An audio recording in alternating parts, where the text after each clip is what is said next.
frecuencia en que trabaja el equipo. Por ejemplo, en Bolivia, ustedes saben de qué rango trabaja.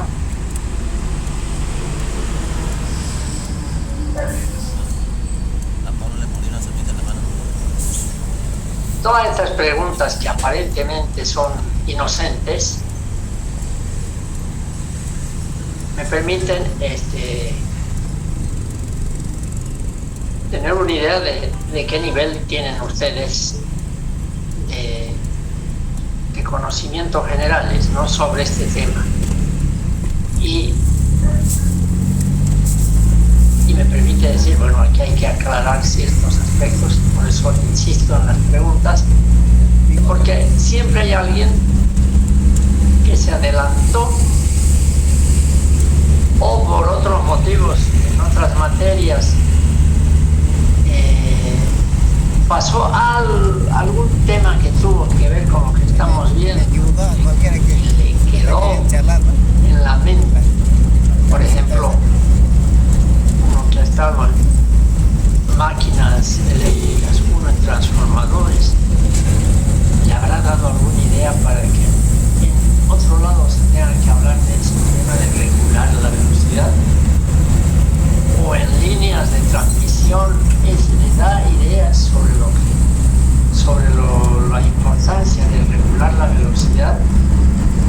Afecta, por lo tanto, a las líneas de alguna forma, a las redes de distribución. Otro, de alguna forma, el que ha estado estudiando y ha pasado las materias de instalaciones eléctricas de baja tensión, instalaciones eléctricas de media tensión, proyectos, le habrá en esa materia aclarado o no aclarado, pero le habrá puesto en esa interrogante de que no le responde la materia, pero que en otra materia de repente sí, donde haya necesidad de regular velocidad. Inclusive en la materia de ¿cómo se llama? Máquinas de corriente alterna, que sobre todo se limitan al transformador y a los motores. Ahí tiene que ver el funcionamiento del motor, como para decir, bueno, y cuando se genera también voy a necesitar un regulador de velocidad.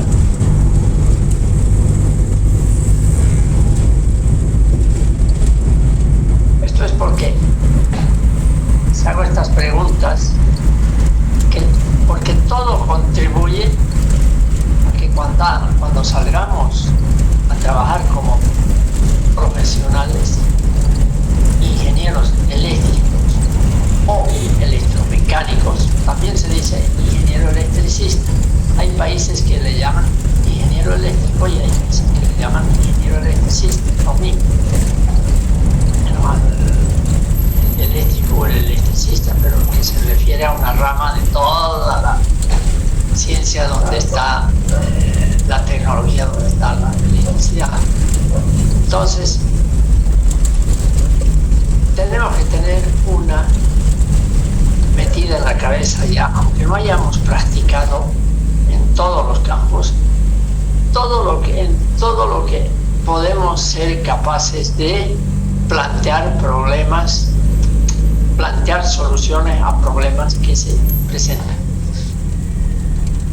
Por un lado está donde se genera energía eléctrica, está donde se transmite, se lleva a otro lado, se distribuye energía eléctrica, y está también todo el tema del uso de la energía eléctrica, uso para la iluminación, uso para la industria, para mover equipos en una industria, en una en una fábrica de cervezas, en una fábrica de refrescos, de sodas, infinidad de motores ¿cómo se alimentan? Con la energía eléctrica. Entonces todo eso, el estudiante que termina está en su cabeza. Está disponible ya para aplicar. ¿De verdad?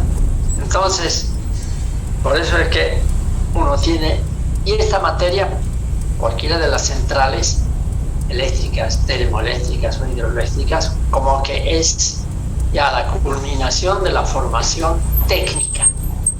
No digo formación humana, formación moral, filosófica del futuro ingeniero eléctrico o electromecánico, no, o electrónico. Eso desgraciadamente es el que es. Por ejemplo, hay gente que por X o Z razón son pícaros. Ya desde jóvenes siempre están buscando engañar, sacar partido de algo. ¿Eso qué podemos hacer? No es parte, pero sí es parte de la formación para que el estudiante sea competente en todos los campos, incluso en la parte humana. La honestidad, por ejemplo. Eso, hay una materia sobre la honestidad o la parte moral de las personas, ¿no? Lo damos por hecho, de que todos son gente suficientemente honesta, ¿verdad? Y así. O sea que nuestra formación es muy incompleta. Recién hemos estado convalidando un programa de ingeniería eléctrica en Cuba. Y ahí tienen una serie de materias al principio, desde el primer año. Por lo menos hay unas 2 o 3 materias que tienen que ver con la formación ideológica y general de cualquier estudiante. Y me parece bien. Otra cosa es que uno pueda estar o no estar de acuerdo con el contenido y con lo que en Cuba enseñan, ¿no? Pero que haya una formación así es bueno porque complementa lo que la formación nuestra, que somos demasiado técnicos. Bueno, en todo caso, volviendo a lo nuestro, a veces me desvío de la materia, pero no es algo fósforo, sino que tiene que ver nomás por algo. Hemos partido del regulador de velocidad. ¿Para qué servirá? ¿Qué saco con tener una velocidad? Un compañero dijo que es un equipo que puede llevar la velocidad a un valor o a otro valor que convenga, ¿no? Y para eso sirve eso. Y ese es el siguiente tema que tenemos. Bueno, pues vayamos aclarando. En primer lugar, la desgracia es del primer regulador que hubo de velocidad a nivel de fabricación, ahora 150 años atrás. Y como los primeros han sido o norteamericanos o europeos, y la influencia nuestra de Bolivia y de toda Latinoamérica, sobre todo de influencia de Estados Unidos,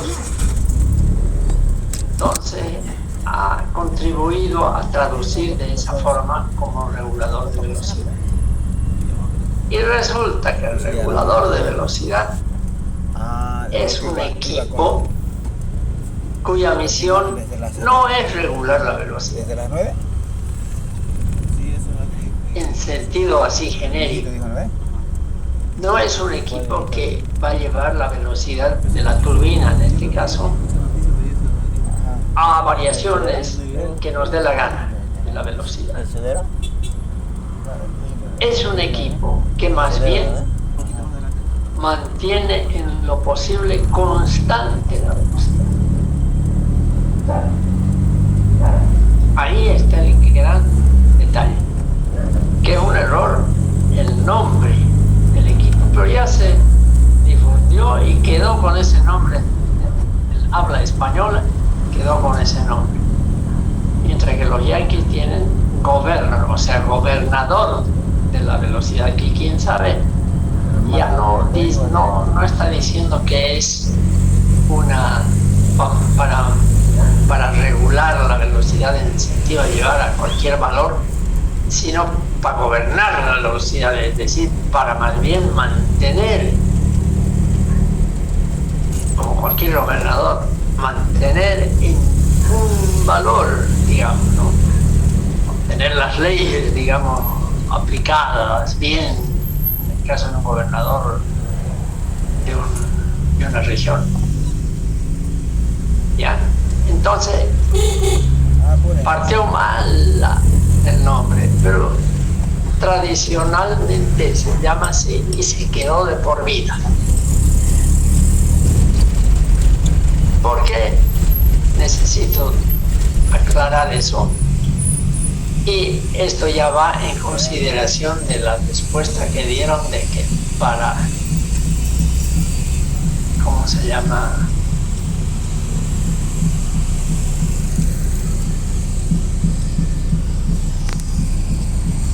Un segundito.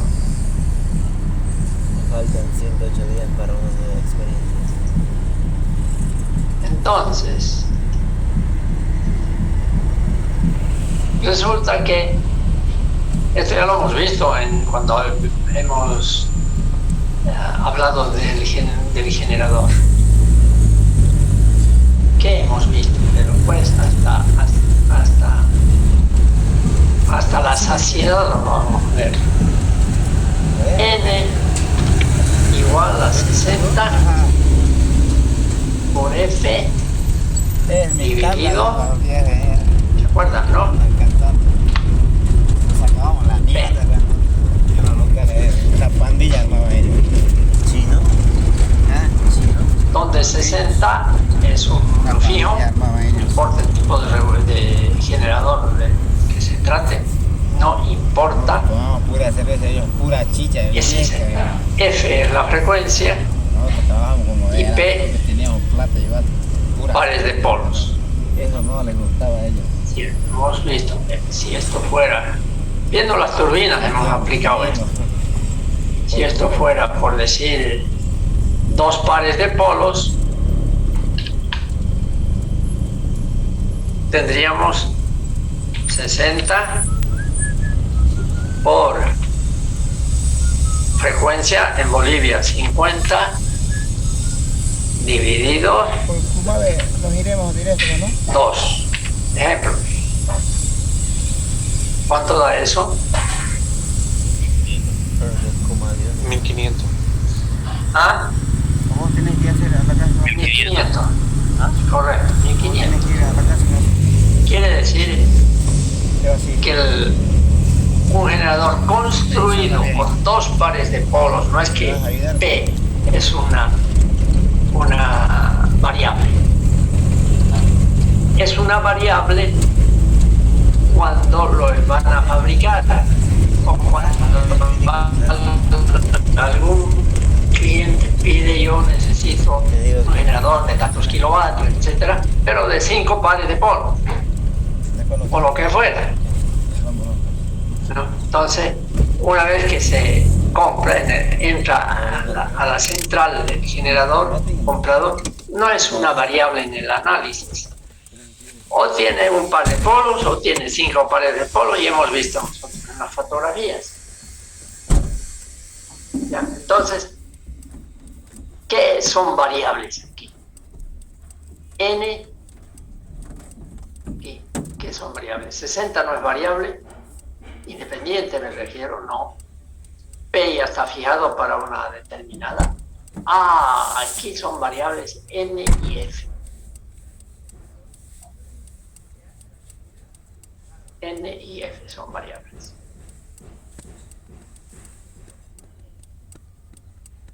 Pero mientras n es una variable independiente, f es una variable dependiente. O sea, si yo le pongo aquí un número, como aquí le puse, no, aquí lo calculamos por decir, aquí vamos a hacer otro.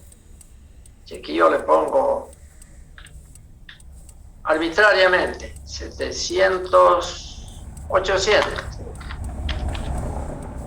va a ser igual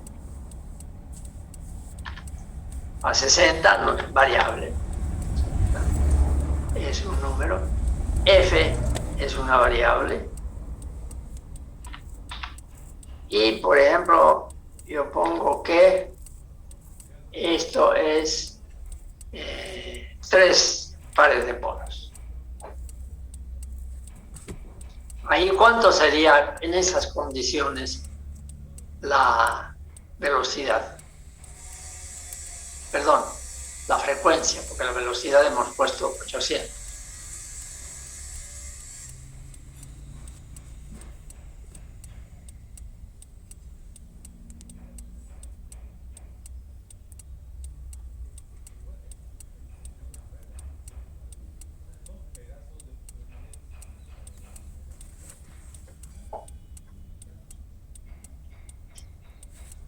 ¿Cómo es? ¿Me han calculado? 40. No sé. 3 por 8, 24, 2400. Salió 40. 40. 40 ya. ¿Y eso tiene sentido? Puede ser. ¿Por qué no? ¿Qué dicen ustedes? Porque ahí el resultado es que la frecuencia es 40 ciclos.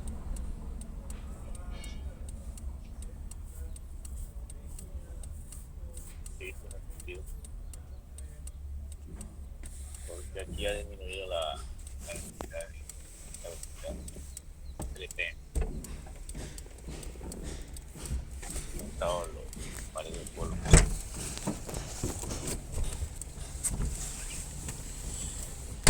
A ver, tengan en cuenta entonces que como la frecuencia es variable dependiente, todo depende de la velocidad de la turbina y por lo tanto de la velocidad del rotor del generador.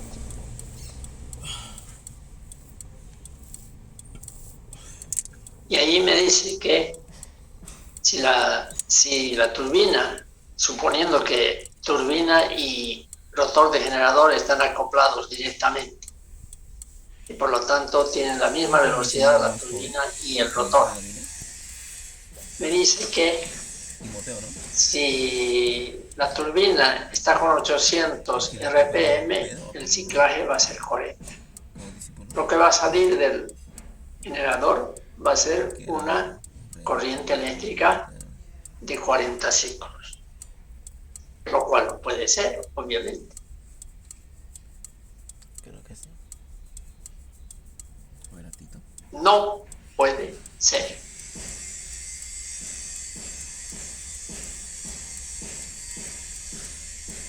¿Y por qué no puede ser que trabaje un sistema con 40, ya desde el punto de vista de los usuarios, de los que utilizan energía eléctrica? Mi casa, el hogar de cualquiera de ustedes, una industria, un comercio. ¿Alguien ha pensado que si le vienen 40 ciclos le va a pasar algo con su energía eléctrica que le llegue? Vamos a suponer que en este momento nos mandan 40 ciclos. Guaracachi, todas las centrales eléctricas me mandan 40 ciclos. ¿Qué pasaría?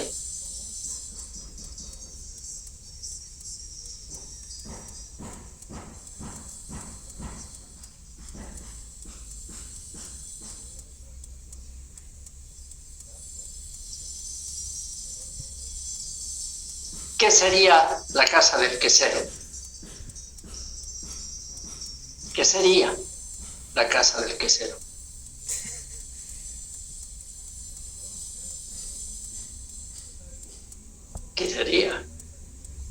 matemáticas que se...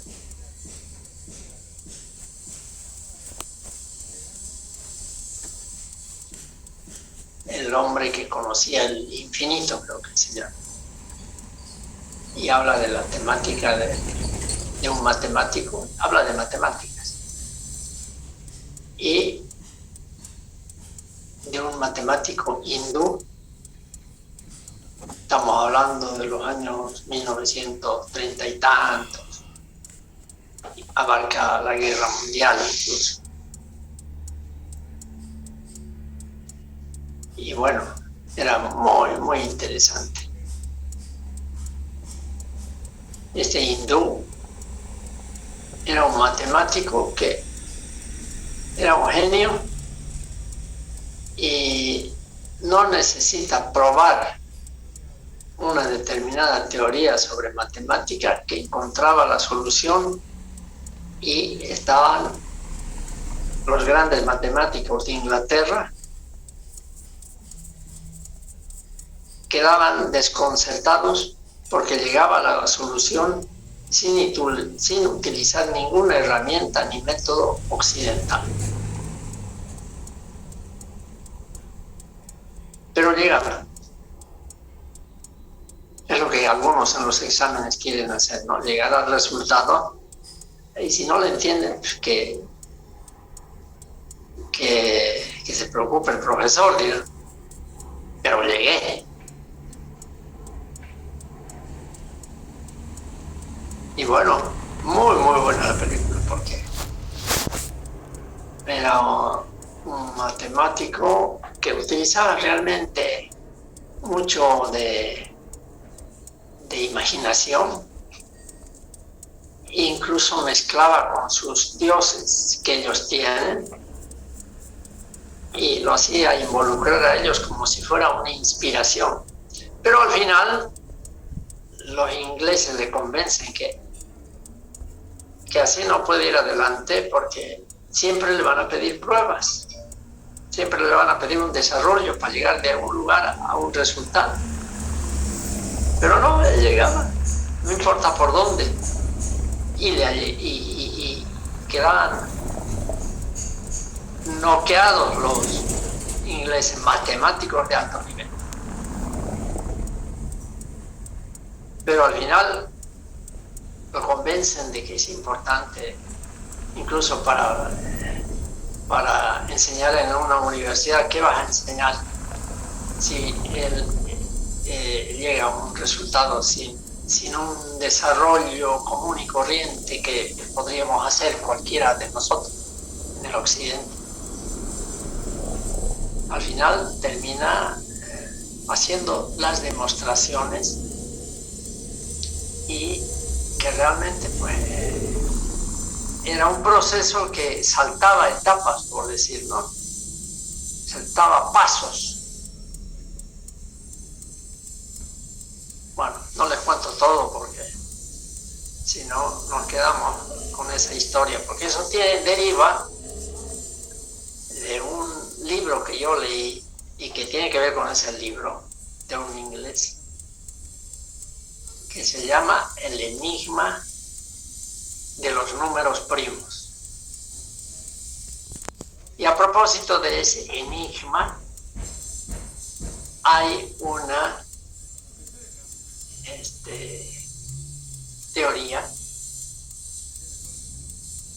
¿no?, sobre los números primos, porque resulta que, estoy haciendo unos paréntesis, de vez en cuando pues es bueno diversificar, ¿no? Pero vamos a llegar a esa formulita. Resulta que los números primos aparecen me refiero, son números naturales, ¿no? Sin un orden. Es decir, hay el número 3, que es primo, el 5, el 7, el 11, el 13. Fíjense, entre uno y otro número primo no es que haya una distancia fija, ¿no? Después del 13, ¿no? ¿Cuál es? 17. La siguiente, ¿cuál es? ¿Cuál es el siguiente número primo después del 17? 19. El 19. 19. ¿Y el siguiente? 23.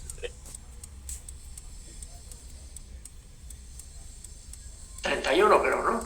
El 23. 23. Imagínense, entre uno y otro pueden haber dos seguiditos, o puede haber una distancia de 5 números entre sí, o puede haber quién sabe cuántos. Creo que hay veintitantos números primos entre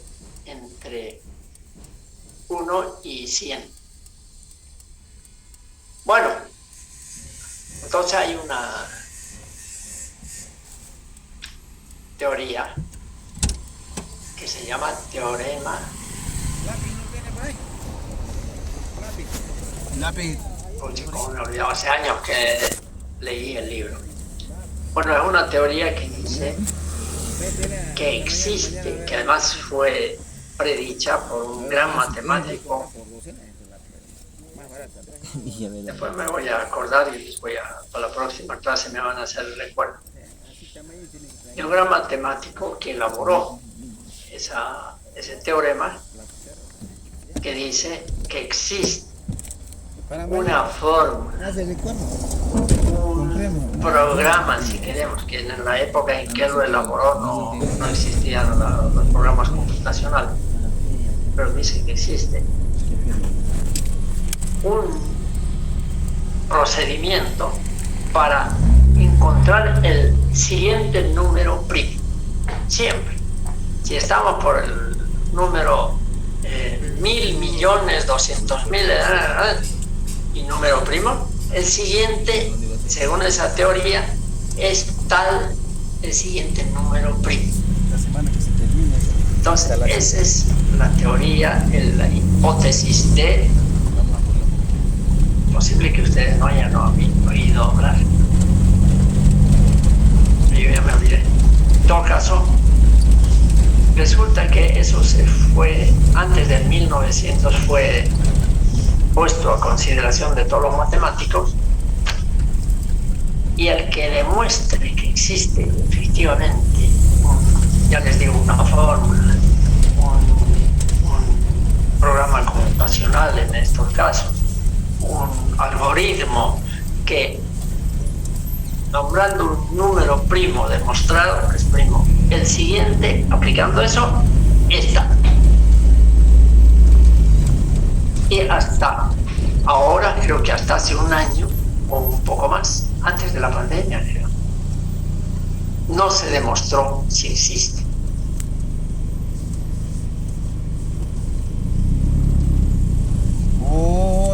Algo que nos demuestre cuál es el siguiente número.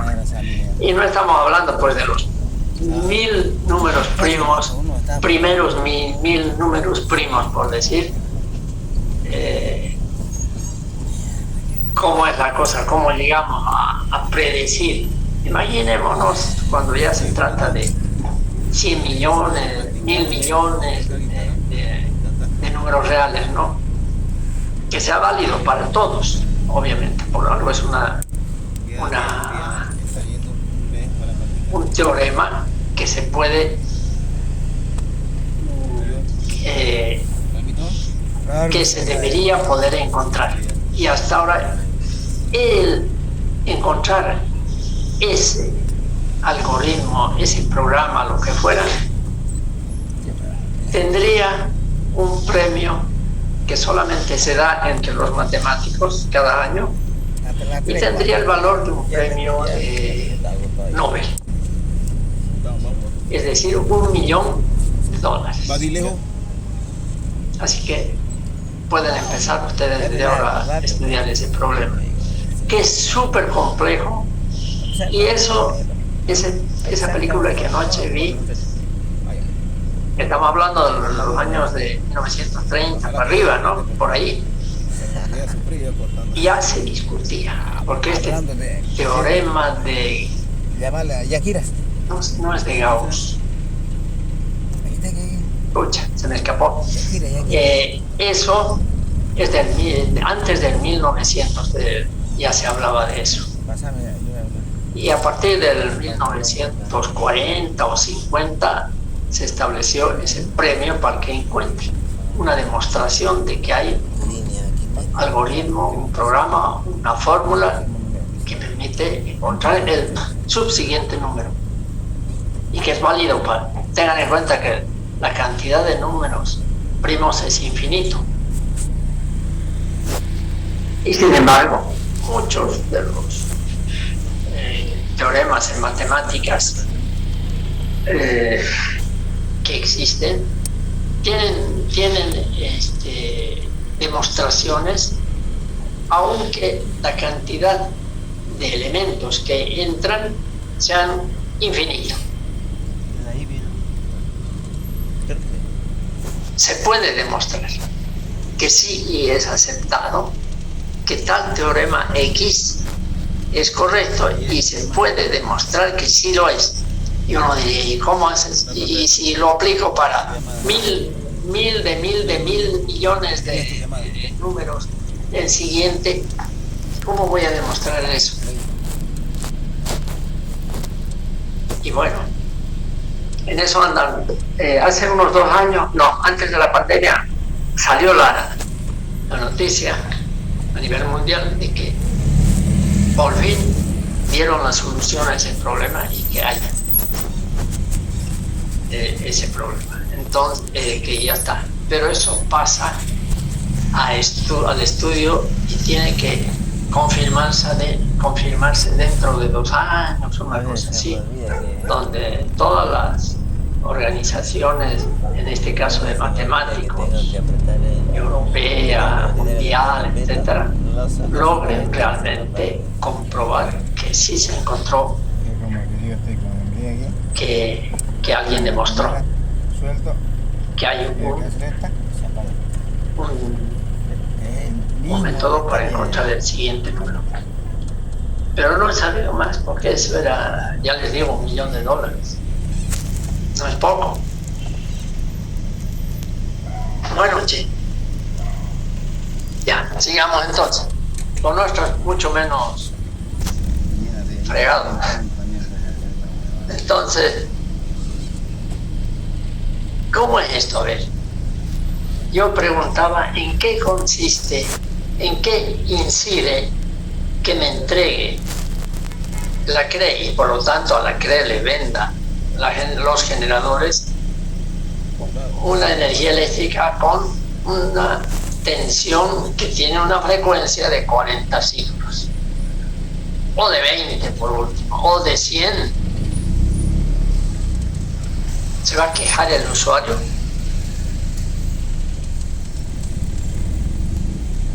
¿Y dónde es fácil, relativamente fácil,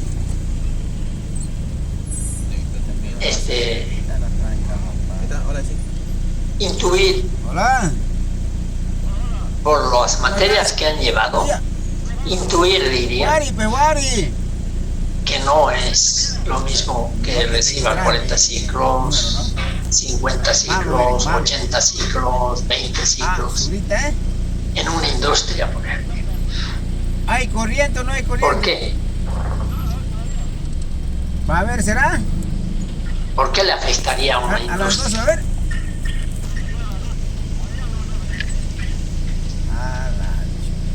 Yo creo que mañana voy a tener que ir nomás. Hay bloqueo. Por eso me gusta a mí esta materia de centrales, porque pone en juego todo lo que sabemos de la energía eléctrica a nivel de usuario y a nivel de que se involucra todo tipo de equipos que trabajan con energía eléctrica. No hay vuelta. Involucra, por lo tanto, todo. Obviamente, salvo los pueblos tan alejados que no tienen ni siquiera corriente de energía eléctrica, ¿no? Bien. ¿En qué le afectaría, por ejemplo, en una industria?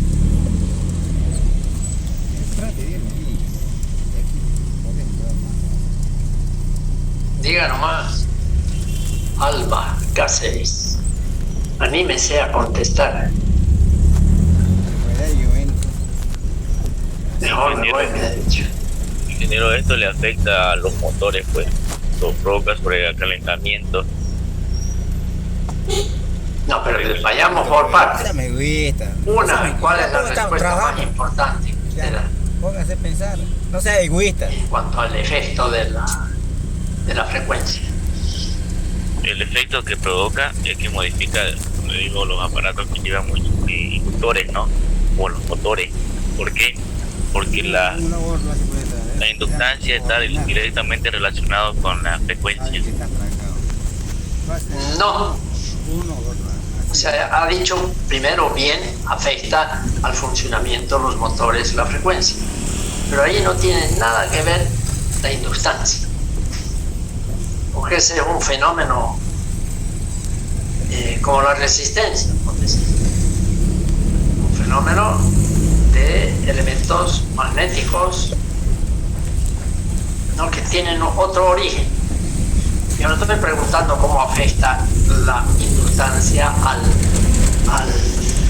al usuario. A veces diríamos, no sabe, no sé, yo tampoco no sé exactamente, ni me interesa.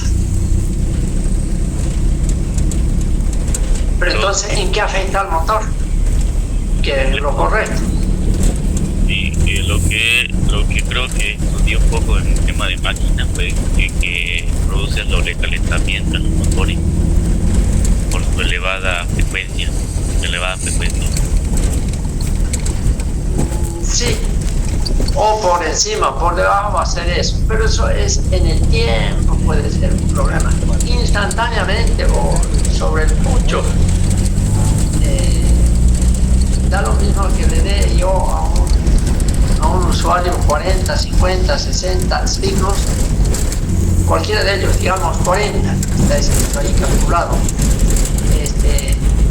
¿Qué pasa desde el momento en que le dan en 40 ciclos? Es decir, a partir de ahí, porque lo del calentamiento, eso ya es una cosa a largo plazo. Modificaríamos entonces la velocidad de giro del motor directamente, ¿no? A no ser que tengas regulador de velocidad. No, suponiendo que no tenga,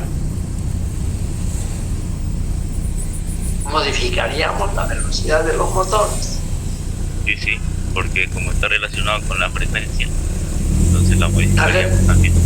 Está relacionado con efectivamente con la frecuencia. Y los reguladores de velocidad, que más bien se llaman variadores de velocidad cuando se trata de motores, trabajan en función de la frecuencia.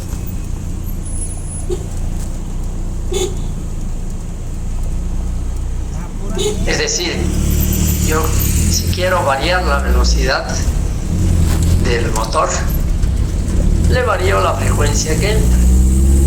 Y ese aparato es el que varía la frecuencia de lo que le llega, porque le llega a 50 ciclos. Yo necesito llevar mi velocidad de tanto a tanto. Entonces el variador le cambia la frecuencia para que haga eso. Pero si no tengo variador, que la gran mayoría de motores que funcionan no tienen variadores porque trabajan a una velocidad constante. Entonces, si les entregamos 40 en vez de 50, la gran mayoría de los motores trabajarían ya no con su velocidad nominal que requieren trabajar, sino que trabajarían necesariamente con otra velocidad, y eso puede modificar el proceso productivo, ¿no? Sí. Donde está funcionando ese motor.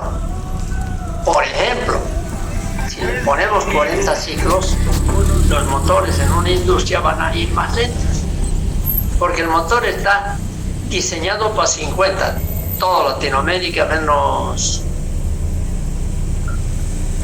México y Brasil, o está diseñado para 60, Norteamérica, Estados Unidos, México, Brasil, tranquilos.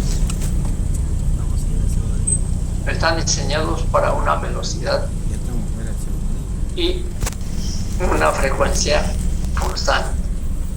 No constante, pero en ese rango.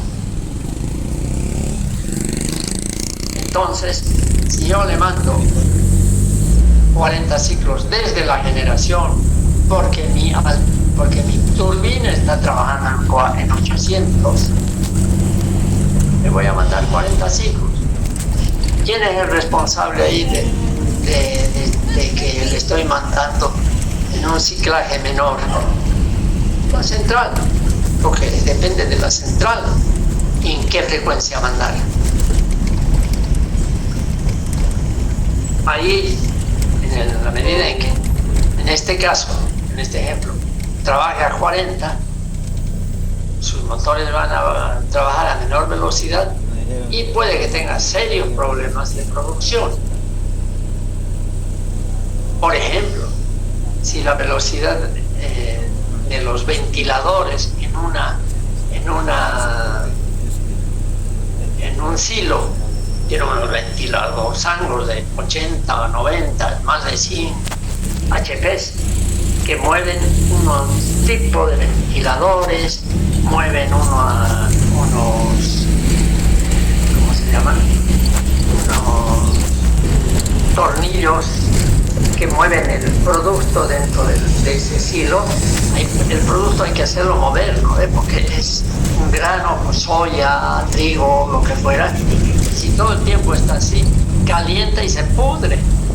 Entonces, por un lado hay ventiladores y por otro lado hay equipos, unos tornillos que remueven permanentemente. Y eso tiene que ser hecho a una cierta velocidad. Y si le mando 40 ciclos y por lo tanto trabajan a menor velocidad, el ventilador va a refrigerar menos con 40 ciclos que con los 50. Y voy a perjudicar. Y así en muchos otros, en una embotelladora, igual tienen que tener velocidades dentro de un cierto rango. Entonces, en este caso, ¿qué querría decir? Que por algún error, la turbina de la generadora está girando 800 RPM y por lo tanto está saliendo su generador con una tensión de salida aquí a 40 ciclos y por lo tanto con las posibilidades de provocar graves problemas. Entonces, ¿qué hay que hacer? Ponerlo a la correcta velocidad de esto, porque solo así va a cambiar la frecuencia. En este caso, ¿cuál podría ser la velocidad correcta?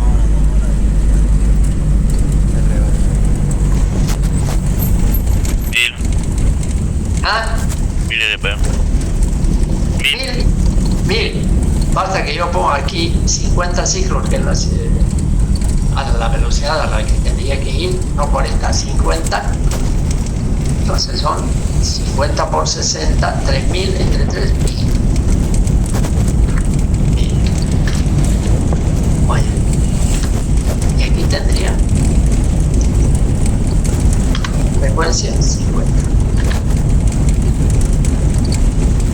Entonces todo depende de la velocidad, llamémosle así, del motor primario, es decir, de lo que mueve al generador, al rotor. Turbina a gas, turbina hidráulica, turbina a vapor, lo que fuera. De esa velocidad depende. Bueno, una vez que uno sabe esto, dice, ¿y cuál es el problema? ¿Para qué lo necesito al regulador de velocidad si más bien tengo que mantener la velocidad constante? Por ejemplo, ¿de qué depende la velocidad en el caso de una turbina hidráulica?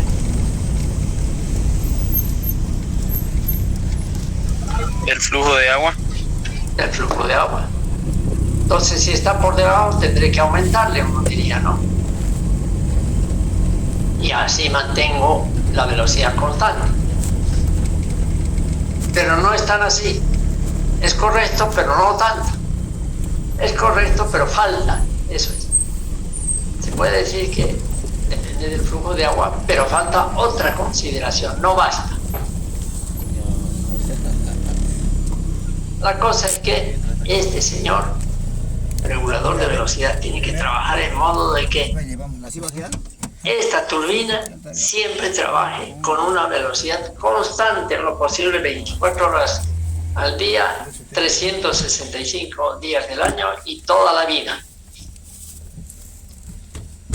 Para que toda la vida yo entregue una frecuencia de 50 ciclos, si es en Bolivia, si es en Argentina, si es en Colombia, en Chile, creo que es 60 ciclos en Brasil y en el Perú y en México. El resto es 50, Paraguay es 50.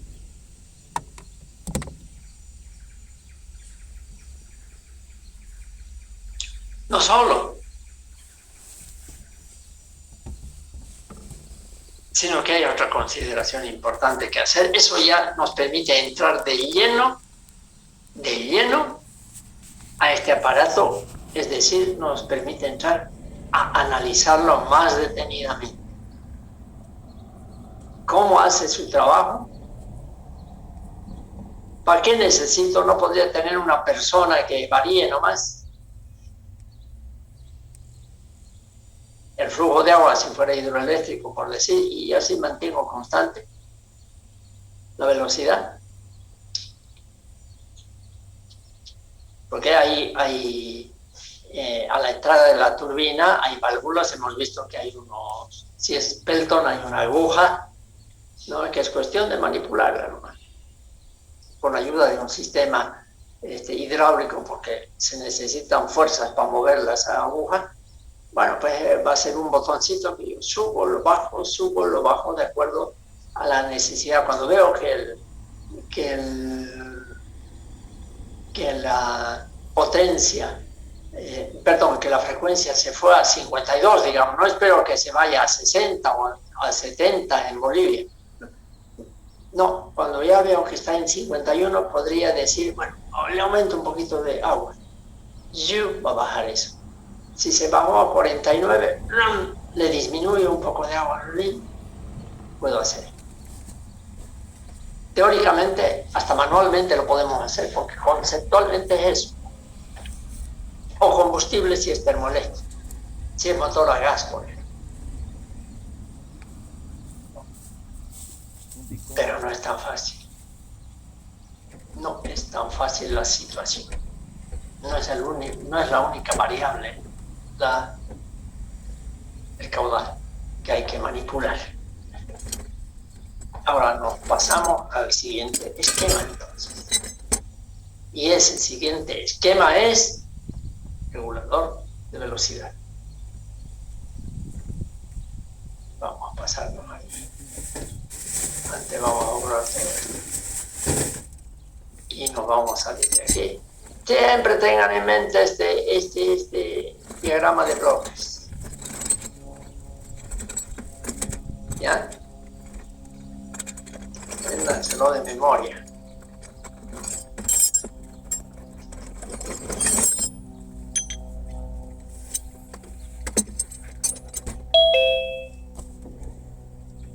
No, pero antes de seguir adelante, vamos a ver lo del cronograma del proyecto. Aquí.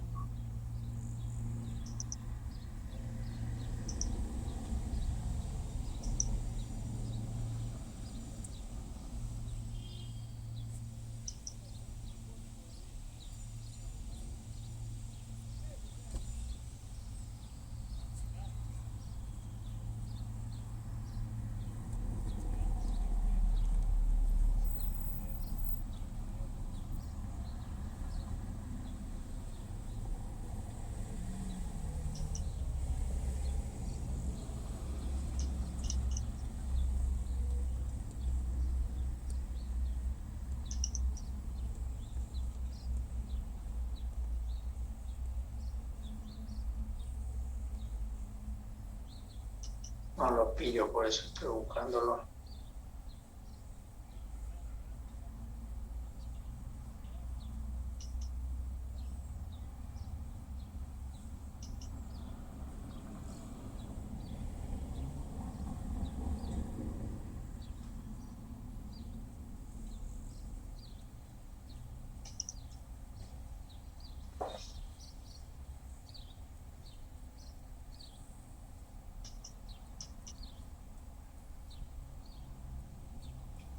Aquí.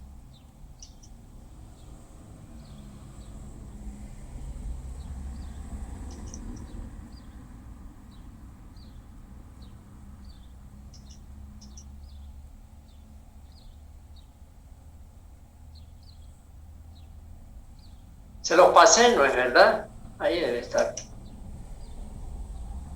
A ver, veamos. Cronograma.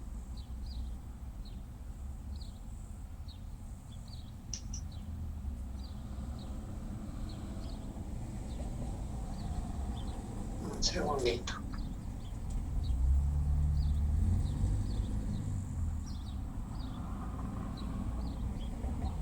Cronograma, ya.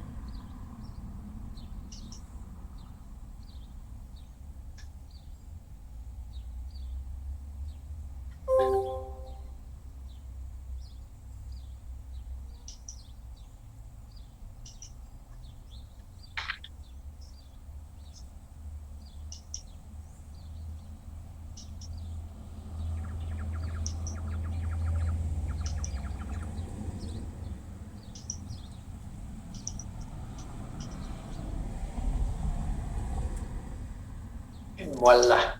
Por ahí me he equivocado alguna fecha y vamos a verlo ahorita. Son, digamos así,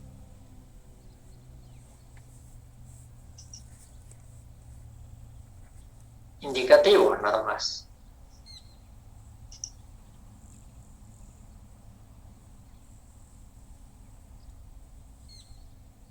Ahorita vamos a contestar por chat, me hacen una pregunta.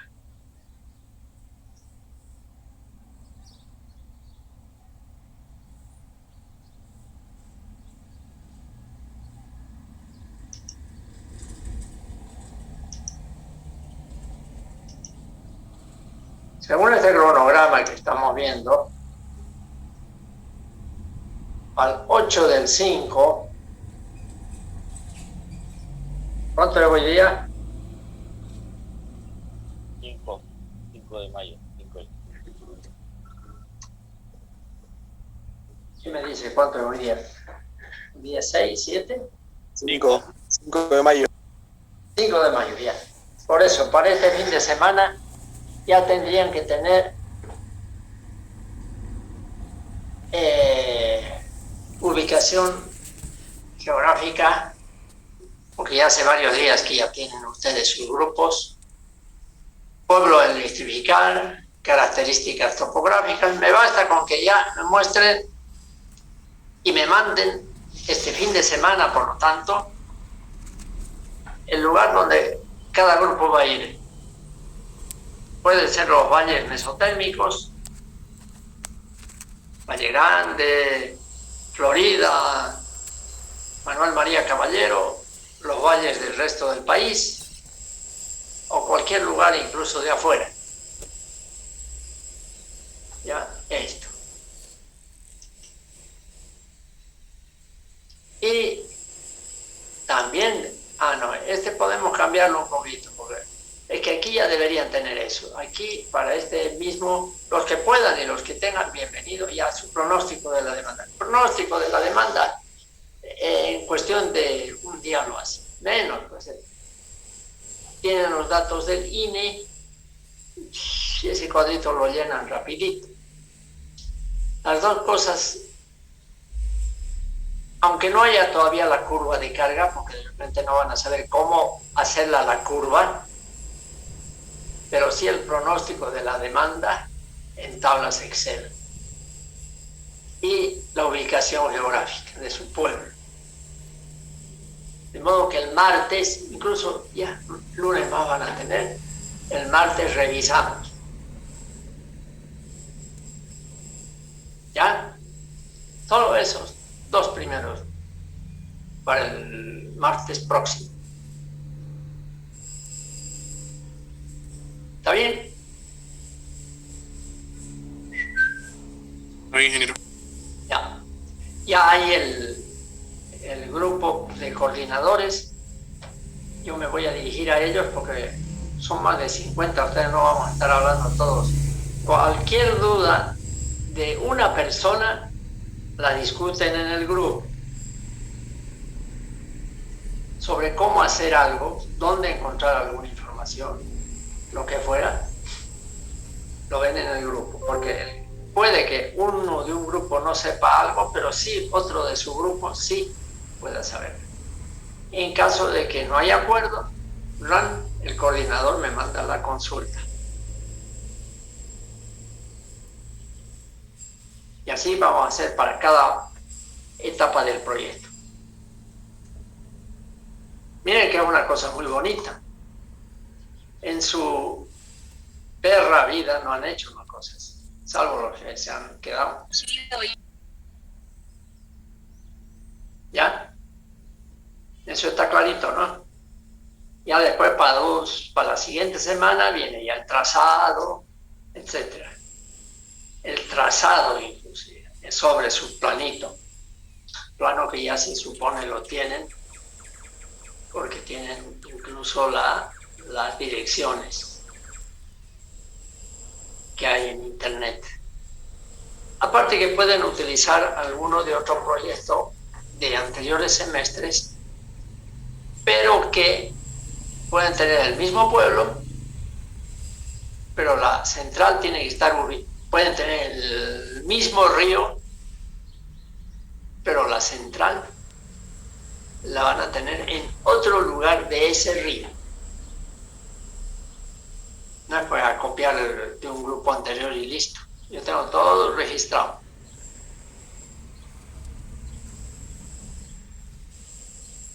¿Está bien? ¿Está claro, no? Sí, ingeniero. Ya. Entonces, hasta el martes espero estos 2 avances. El primero es cuestión de que busquen en un día, y varios ya deben tener esto. Porque esto les he mandado hace días ya, en el cronograma. Bien, entonces vamos a dejar eso y vamos a entrar a otro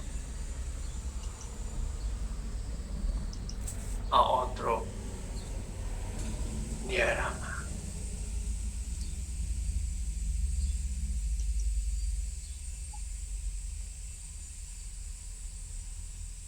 Vamos a empezar por lo menos hoy día el tema de reguladores.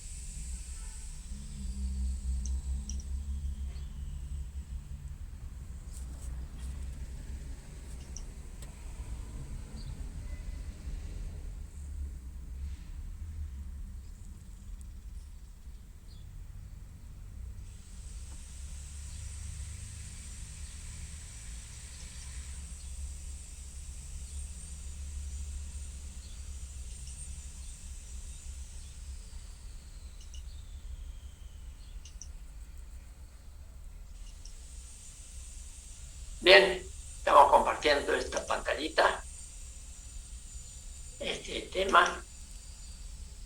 Siempre lo pongo al generador, la estrella de los equipos en nuestra materia.